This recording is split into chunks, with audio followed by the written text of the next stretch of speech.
Sasha was pleased that Celia was so rattled. This was exactly what she had wanted when she invited her to dinner. Her lips curved up into a smile and she said, "Well then, since you claim to know him, let me ask you a few questions. Where did he grow up? What are the names of his family members? What do they do for a living?" I... Celia was at a loss for words. Truthfully, she didn't know the answers. Chase had never spoken much of his childhood, and she did not press him about it.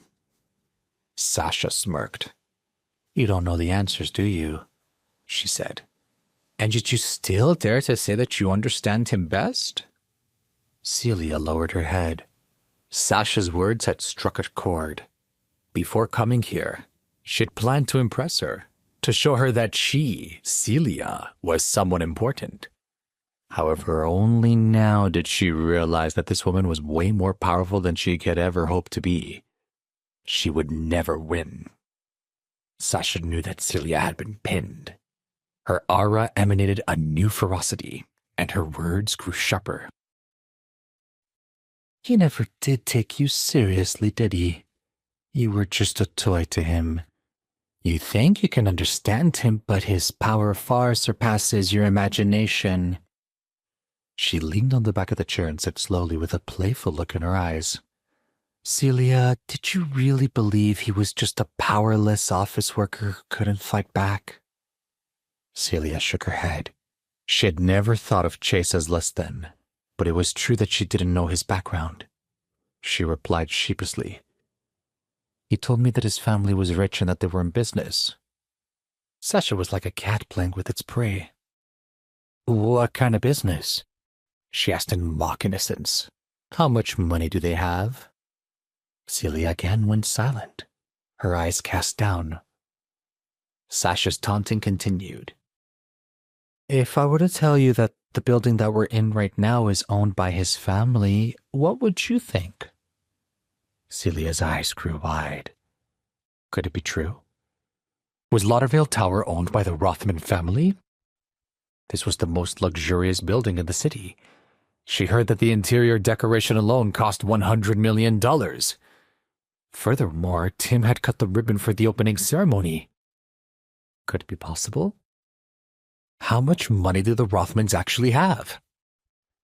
Sensing her confusion, Sasha said, "Like I said, Chase's background is far beyond what you can imagine. Here's another example.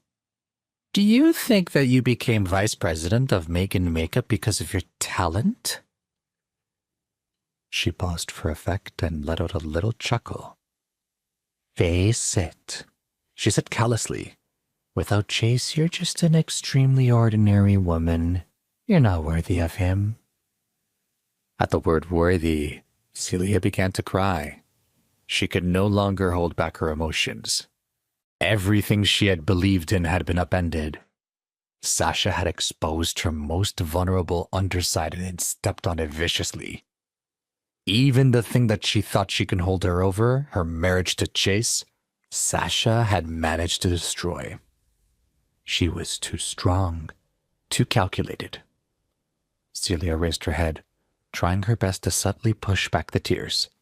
She fell into self-doubt. She didn't know if she knew Chase. Or if she did, who was he really?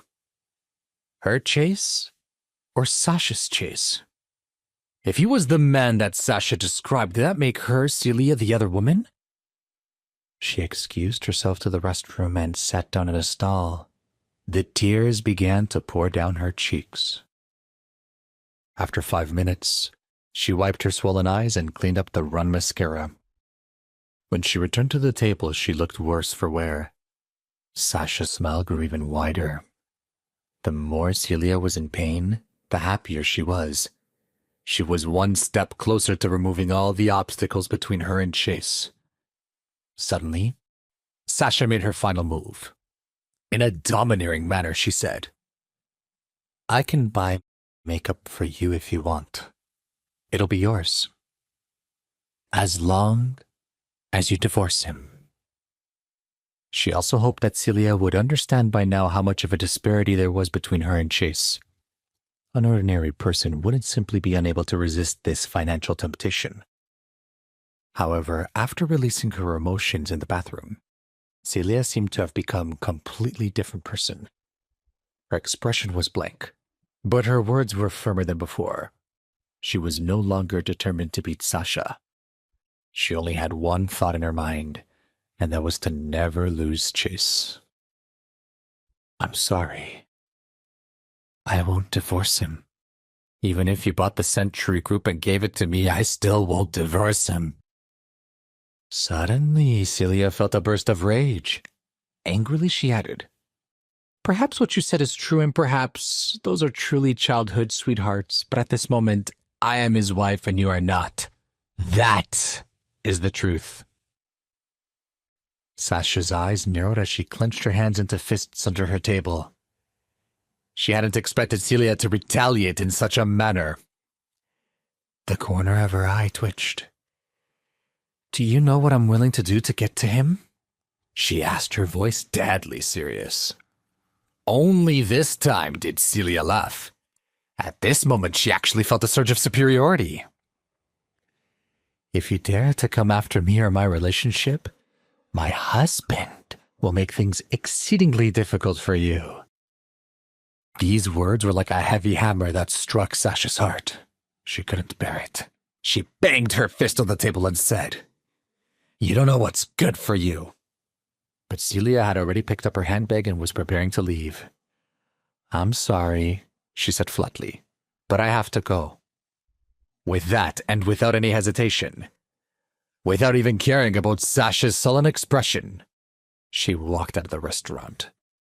Sasha's chest heaved up and down. Her eyes were filled with murderous rage. Celia had been unexpectedly calm. She had originally thought that she would have been able to rattle her to the bone. Instead, it would have been her who had been rattled. She no longer could afford to play nice. She then took out her cell phone and made a call. When it connected, she quietly said, Do it. After hanging up, she looked out in the picture window at Lauderville, all lit up in the darkness. She leaned back against the dining room chair. No one will get between me and Chase. No one. Meanwhile, Celia was in a trance. She had already taken the elevator down to the first floor and now was aimlessly wandering around the building's lobby. Her eyes weren't focusing and her mind was a mess. Even though she acted so in front of Sasha, she wasn't confident. She was afraid that Chase would one day leave her, perhaps even for Sasha. Wait, that's not the end. You've just had a free taste. Now get the full story on the Pocket FM app, link in description. Check out our next video and playlist, and don't forget to like, share, and subscribe.